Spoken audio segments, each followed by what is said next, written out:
Hi everyone, कैसे हैं आप सभी।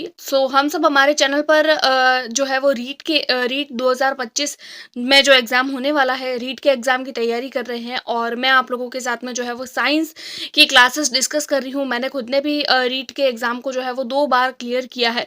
तो ये जो नोट्स है वो मेरे ही नोट्स है। मैंने किस तरीके से अपने नोट्स को प्रिपेयर किया था और मैं आप लोगों के लिए मेरे ही नोट्स को वापस अपडेट करके आप लोगों के साथ में क्लासेस वाइज़ जो है वो शेयर कर रही हूँ। इससे पहले मैं आप लोगों के साथ में माइक्रोब्स वाला टॉपिक जो है वो डिस्कस कर चुकी हूँ।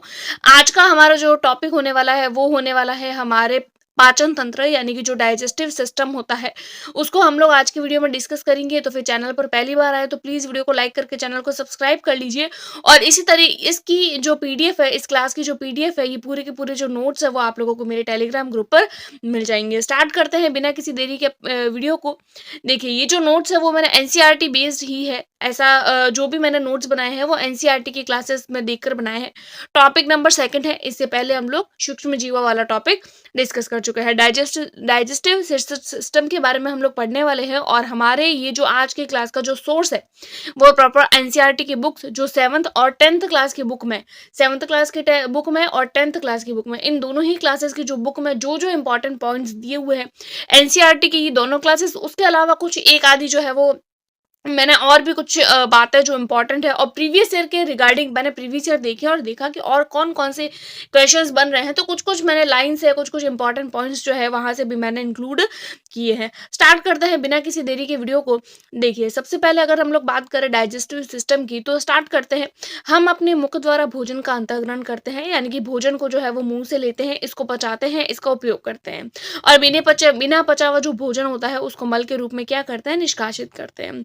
अतः भोजन का जो पाचन होता है, जो पाचन तंत्र द्वारा होता है, और पाचन तंत्र मुख गुहिका से प्रारंभ होकर गुदा तक चलता है। ये तो बहुत कॉमन चीज़ें हैं। उसके बाद में आप लोग इसका चित्र देख सकते हैं।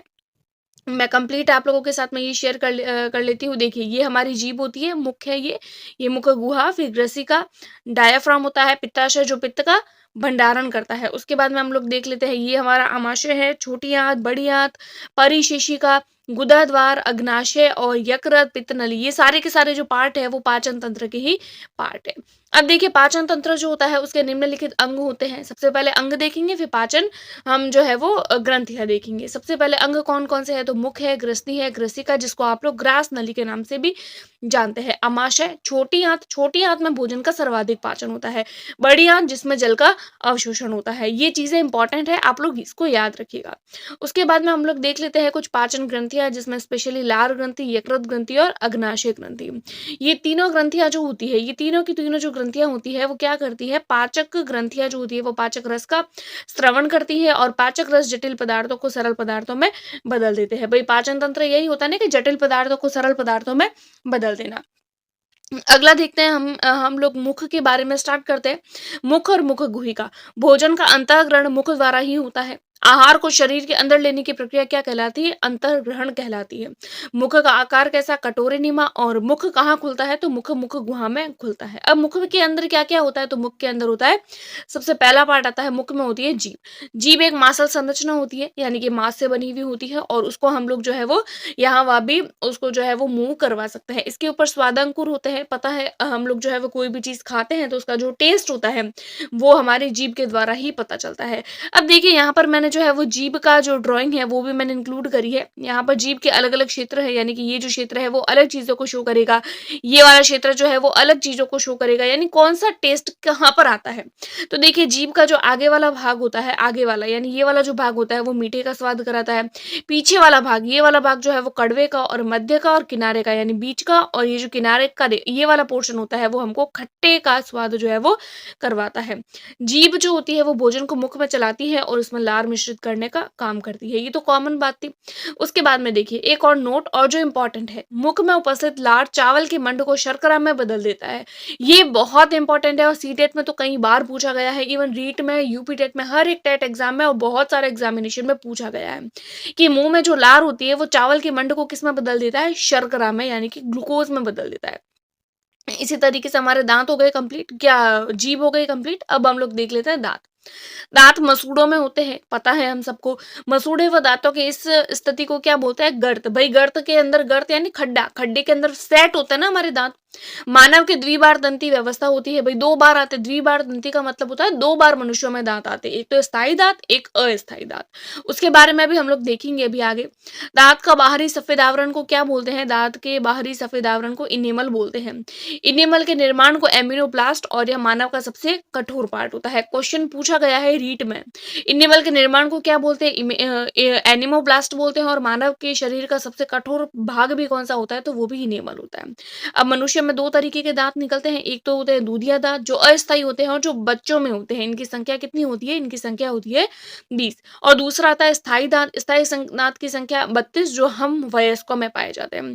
अब देखिए ये जो स्थायी दांत होते हैं वो 4 प्रकार के होते हैं। स्थायी दांत 4 प्रकार के होते हैं, कृतनक, ऋदनक, अग्रचवर्णक, चवर्णक, जिसको आप लोग इंसीजर, कैनाइन्स, प्री मोलर और मोलर भी बोल सकते हैं। अब यहाँ पर सबसे पहले आप लोग इसका चित्र देख लीजिए कि इसका चित्र कैसा है। तो देखिए ये आप लोगों के आगे वाले जो 4 दांत होते हैं वो कृतनक होते हैं। फिर आप लोगों के आगे एक-एक जो दांत है वो ऋदनक है। उसके बाद में 2-2 का और सेट है तो वो जो है वो ऋदनक है। उसके आगे के 2-2 सेट जो है वो अग्रचवर्णक है और उसके पीछे के 3-3 सेट है वो अग्रचवर्णक है। तो इस तरीके से ये दांतों की स्ट्रक्चर हो गया। अब हम लोग देखते हैं कि ये दांत जो है वो काम क्या करते हैं। तो देखिए कृतनक दांत जो होते हैं वो काटने या कुतरने का काम, ऋदनक चीरने का काम, और मांसाहारी जो जीव होते हैं उनमें सबसे ज्यादा कौन सा विकसित होता है? तो उनमें ऋदनक। पूछा जाता है कि मांसाहारी प्राणियों में सबसे ज्यादा प्रकार के जो दांत होते हैं वो कौन से जो है वो स्ट्रांग होते हैं, सबसे अधिक विकसित कौन से होते हैं? तो वो होता है कैनाइन्स यानी ऋदनक। अगला आता है अग्रचवर्णक जिसको प्रीमोलर भी बोलते हैं, और चवर्णक जिसको मोलर, जो दोनों चबाने का काम करते हैं। अब हम लोग देख लेते हैं दंत सूत्र। दंत सूत्र देखिए, इंसीजर, कैनाइन, प्रीमोलर, मोलर, ऊपर भी है नीचे भी है। तो इंसीजर कितने होते हैं? 4 होते हैं। तो यहाँ पर हम लोग इसका फॉर्मूला देखते हैं ना, 21-23, ऊपर से 21-23, फिर इसको मल्टीप्लाई 2 कर लेते हैं, यानी 2 को 2 से मल्टीप्लाई, 1 को 2 से मल्टीप्लाई, 2 को 2 से और 3 को 3 से। इसी तरीके से ऊपर नीचे टोटल मिला के मनुष्यों में जो वयस्क होते हैं उनके दांतों की संख्या हो जाती है 32। उसके बाद में बच्चों का सूत्र, तो बच्चों का सूत्र भी आप याद रखिएगा। सबसे पहला आता है 2102 और नीचे भी 2102। जब इसको 2 से मल्टीप्लाई करते हैं तो आ जाता है 20। अब हम लोग देख लेते हैं हाथी के दांत। हाथी के दांत वाला वैसे इतना इंपॉर्टेंट नहीं है, लेकिन मुझे ये लगा कि नहीं एक बार देना चाहिए थोड़ा एक्स्ट्रा भी। एक्स्ट्रा तो नहीं है, वैसे एग्जाम में बहुत बार पूछा भी गया है ये। हाथी के जो दांत होते हैं वो 1003 और अपॉन में आ जाता है 003। जब इस पूरे को हम लोग 2 से मल्टीप्लाई करते हैं तो आता है 14। और 14 जो यानी कि हाथी में दांतों की संख्या कितनी होती है? तो हाथी में दांतों की संख्या हो जाती है 14। अब हम लोग देख लेते हैं, भाई हाथी के दांत होते हैं बहुत मजबूत होते हैं, तो इसके बाहरी दांतों को क्या बोलते हैं? टस्क बोलते हैं, जिससे बिलियर्ड गेंद। बिलियर्ड गेंद क्या होता है? जो बिलियर्ड जो है वो गेम होता है, और उस गेम की जो है वो बॉल होती है वो हाथी के दांतों से बनाई जाती है। अब हम लोगों ने दांतों के बारे में देख लिया। अब हम लोग देख लेते हैं ग्रसनी के बारे में। ग्रसनी क्या होती है? तो तालू यानी कि हमारा जो तलवा होता है ना, इसके पीछे होता है, और कुप्पीनुमा संरचना होती है। कुप्पीनुमा यानी कि इसको हम लोग मूव कर सकते हैं। भोजन और श्वास दोनों का पता है, इंपॉर्टेंट है कि ऐसा मानव के पाचन तंत्र का ऐसा कौन सा भाग है जो भोजन और श्वास दोनों का ही जो है वो पथ है? तो वो होता है ग्रसनी। याद रखिएगा, ग्रसी का नहीं है, ग्रसनी है। यह आगे किस में खुलती है? तो यह आगे ग्रासनली में खुल जाती है। इसके भी 3 भाग होते हैं ग्रसनी के भी। सबसे पहला आता है नासा ग्रसनी, मुख ग्रसनी और कंठ ग्रसनी। अब हम लोग देखेंगे इसके बारे में ज्यादा डिटेल में पढ़ने की जरूरत नहीं है, क्योंकि ये ज्यादा रीट में हम लोगों से पूछे नहीं जाते हैं। अब हम लोग आगे देख लेते हैं ग्रासनली। ग्रासनली क्या होती है? तो देखिए ग्रास नली क्या होती है? यह एक संकरी पेशीय नली होती है। संकरी यानी कि छोटी सी होती है, पतली होती है, पेशीय होती है यानी कि जो क्रमाकुंचन करती है। 25 सेंटीमीटर लंबी होती है, जो आमाशय में खुलती है। ग्रास नली में उपस्थित जो भित्तियां होती है वो भोजन को क्रमाकुंचन गति प्रदान करती है। तो पूछा जाता है कि मानव शरीर के पाचन तंत्र में क्रमाकुंचन की क्रिया किस में होती है? तो ग्रास नली में। तो क्रमाकुंचन गति होती है ग्रास नली में होती है, यानी ग्रास नली को ग्रसिका भी बोलते हैं। ग्रसनी नहीं होती है, ये ग्रास नली होती है। ग्रास नली के शीर्ष पर उत्तकों की एक बनी हुई संरचना होती है, जिसे एपिग्लॉटिस कहते हैं। एपिग्लॉटिस को घाटी ढक्कन के नाम से भी जानते हैं। यह भोजन को श्वास नली में जाने से रोकता है, यानी कि जब हम लोग भोजन करते हैं तो भोजन केवल और केवल जो है वो हमारे जो फूड पाइप होती है उसी में जाती है, श्वास नली में नहीं जाती है। तो श्वास नली में न जाए इसको रोकने के लिए एक संरचना होती है जिसको एपिग्लॉटिस बोलते हैं। ग्रास नली भोजन को लसलसा भी बनाती है, क्योंकि ग्रास नली में अनेक श्लेष्मा ग्रंथियां होती है जो श्लेष्मा स्त्रावित करके भोजन को बोलस को लसलसा बनाती है। देखिए मुख में और ग्रास नली तक जो भोजन होता है उसको बोलस बोलते हैं और ये क्वेश्चन पूछा गया है, बोलस वाला क्वेश्चन पूछा गया है आप लोगों के लैब असिस्टेंट, राजस्थान में जो लैब असिस्टेंट का पेपर होता है ना उसमें पूछा गया है।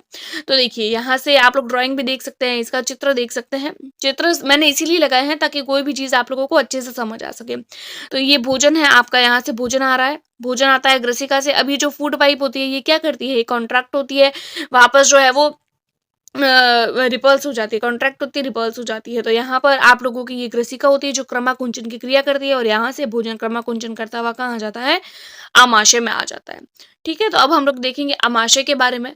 आमाशय का चित्र हम लोगों ने देख लिया कैसा होता है। आमाशय ग्रास नली आमाशय में खुलती है, आमाशय का आकार जे आकार का, 3 भाग होते हैं। एक और इम्पोर्टेंट बात हम लोगों को आमाशय के रिगार्डिंग के, आमाशय में जो पाचन की प्रक्रिया होती है कि पाचन किस तरीके से होता है, इसके बारे में सबसे पहले जो खोज है वो ब्लूमंट द्वारा की गई थी, ब्लूमॉन्ट।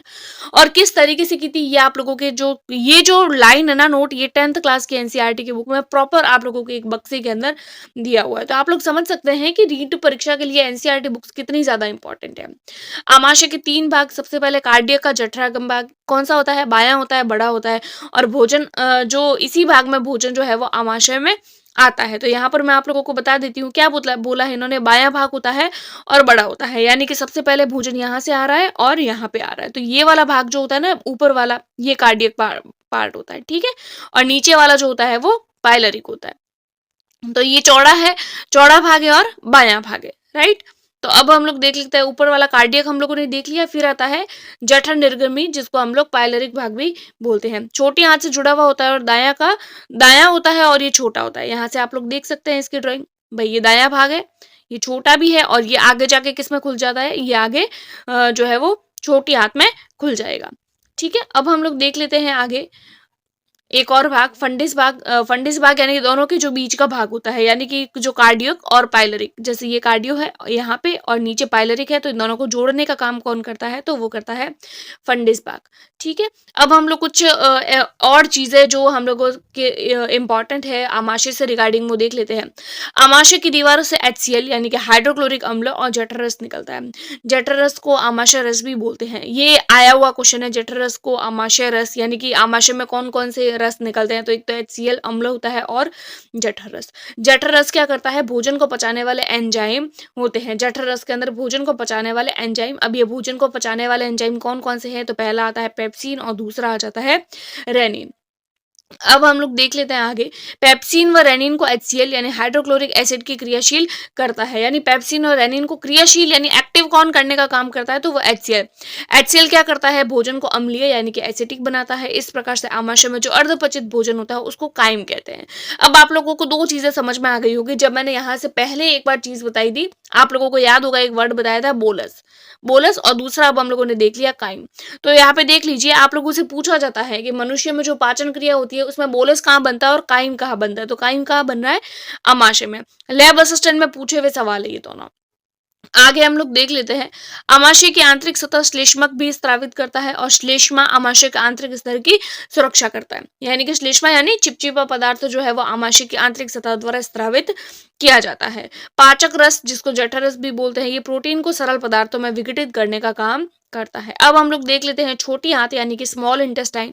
पाचन तंत्र में पाचन का महत्वपूर्ण कार्य इसी अंग में होता है और लगभग 7 से 7.5 मीटर लंबी होती है।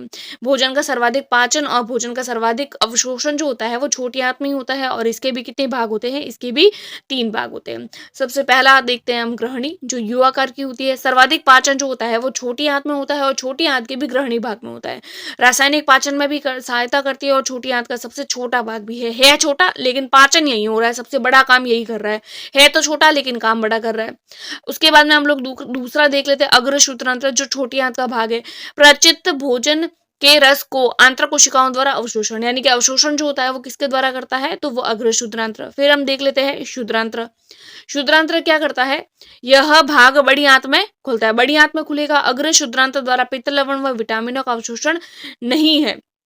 यानी कि अग्र शुद्रांत्र जो होते हैं वो जो पित्त लवण जैसे ये वाला है ना, ये यहाँ पर ये क्या कर रहा है, ये अवशोषण कर रहा है। अग्र शुद्रांत्र अवशोषण कर रहा है पचित भोजन के रस को, लेकिन अग्र शुद्रांत्र क्या कर रहा है, वो लवण और विटामिनों का अवशोषण नहीं कर पाता है, तो इसका अवशोषण कौन करता है, तो उसका शुद्रांत्र करता है। छोटी आंत स्मॉल इंटेस्टाइन यकृत व अग्नाशय से स्राव को प्राप्त करती है, यानी कि यकृत और अग्नाशय से प्राप्त होने वाले जो स्राव होते हैं उनको शुद्रांत्र अपने यहाँ पे ग्रहण करती है। ये इंपॉर्टेंट चीजें हैं। फिर आता है बड़ी आंत। बड़ी आंत जिसको लार्ज इंटेस्टाइन भी बोलते हैं, इसमें कुछ विशेष जीवाणु होते हैं जो छोटी आंत में शेष बचे अपचित को किण्वन द्वारा पचित कर लेते हैं, यानी फर्मेंटेशन की प्रोसेस होता है हमारे बड़ी आंत में। अब हम लोग देख लेते हैं बड़ी आंत जल व खनिज लवणों का अवशोषण करती है, पचित भोजन को मल द्वार से द्वारा उत्सर्जित करती है। बड़ी आंत के भी 3 भाग होते हैं। सबसे पहला हम लोग देख लेते हैं अंधनाल। अंधनाल जिसको सीकम भी बोलते हैं, यह छोटी आंत के अंतिम भाग शुद्रांत्र से जुड़ा हुआ होता है।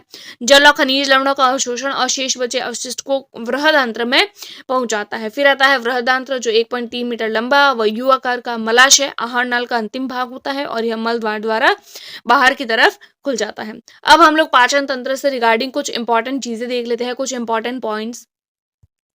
प्रोटीन का पाचन कहाँ होता है, तो आमाशय में। स्टार्च का पाचन कहाँ होता है, मुंह में। वसा का पाचन पित्त रस द्वारा शुद्रांत्र में। कार्बोहाइड्रेट व प्रोटीन का पाचन कहाँ होता है, तो वो अग्नाशयी रस द्वारा होता है। अब देख लेते हैं पाचन के दौरान कार्बोहाइड्रेट ग्लूकोज में बदलता है, वसा वसा अम्ल व ग्लिसरॉल में बदलता है, प्रोटीन अमीनो अम्ल में बदल जाता है। आगे हम लोग देखते हैं पाचन की क्रिया के अंतर्गत अंतग्रहण, पाचन, अवशोषण, स्वांगीकरण, निष्कासन, ये सारे के सारे प्रोसेस आते हैं। ये क्वेश्चन आप लोगों के सीटेट में आया हुआ क्वेश्चन है। छोटी आंत की आंतरिक भित्ति पर अंगुली के समान उभरी हुई संरचनाएं होती है जिसको दीर्घ रूम या फिर रसांकुर कहते हैं। ये दीर्घ रूम क्या करते हैं, ये पचे हुए भोजन के अवशोषण हेतु तल क्षेत्र को बढ़ा देते हैं और अवशोषित पदार्थों का स्थानांतरण रुधिर वाहिकाओं के द्वारा शरीर के विभिन्न विभिन्न भागों में कर लेते हैं, जहां पर उनका उपयोग जटिल पदार्थों को बनाने में करते हैं। इसकी इसी प्रोसेस को आप लोग क्या बोलते हैं, स्वांगीकरण। स्वांगीकरण एक्चुअल में क्या होता है, देखिए जो आप लोगों के ये छोटी आंत होती है, छोटी आंत के आंतरिक भित्ति पर क्या होता है, अंगुली के समान छोटी छोटी संरचनाएं होती है। ये क्या करते हैं, ये जो छोटी छोटी संरचनाएं होती है जिसको दीर्घ रोम बोलते हैं, ये दीर्घ रोम क्या करते हैं, पचे हुए भोजन का अवशोषण करते हैं। अवशोषण करने के लिए वो जो क्षेत्र होता है उस क्षेत्र को बढ़ा देते हैं और अवशोषित पदार्थों का स्थानांतरण होता है जो रुधिर वाहिकाओं के द्वारा शरीर के अलग अलग भागों में हो जाता है। और यहाँ पर इनका उपयोग जो होता है वो जटिल पदार्थों को बनाने में किया जाता है। भाई भोजन का पाचन तो हो गया, अब अवशोषण करना है, अवशोषण भी हो गया, तो शरीर के जो पार्ट्स है उनको भाई जो भोजन है वो भोजन के जो उपयोगी पदार्थ है वो चाहिए ना, तो उनको ले जाने और लाने का काम और उसको बनाने का काम का प्रोसेस होता है, वही स्वांगीकरण होता है। आगे कुछ और इंपॉर्टेंट पॉइंट हम लोग देख लेते हैं। कोशिकाओं में उपस्थित ग्लूकोज का विघटन ऑक्सीजन की सहायता से CO2 यानी कार्बन डाइऑक्साइड व जल H2O में हो जाता है, वह ऊर्जा मुक्त होती है। यानी कि कोशिकाओं में उपस्थित जो ग्लूकोज का विघटन होता है वो ऑक्सीजन की सहायता से होता है, CO2 यानी कि कार्बन डाइऑक्साइड व जल H2O में हो जाता है, वह ऊर्जा मुक्त होती है। तो इस तरीके से पाचन तंत्र का जो पूरा का पूरा प्रोसेस है वो आज की वीडियो में हम लोगों ने डिस्कस कर लिया है। अब नेक्स्ट क्लास में हम लोग डिस्कस करेंगे कुछ पाचन ग्रंथियां। पाचन ग्रंथियों के बारे में मैं आप लोगों को बता देती हूँ। ये देखिए, ये पाचन ग्रंथियों के बारे में हम लोग डिस्कस करेंगे नेक्स्ट क्लास में।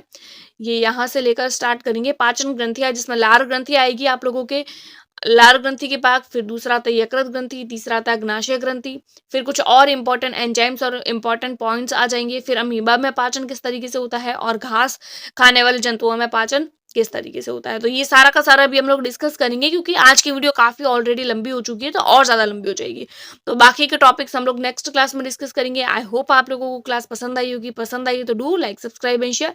Thanks for watching. और इसकी PDF को प्राप्त करने के लिए आप मेरे टेलीग्राम ग्रुप को ज्वाइन कर सकते हैं। Take care, good bye.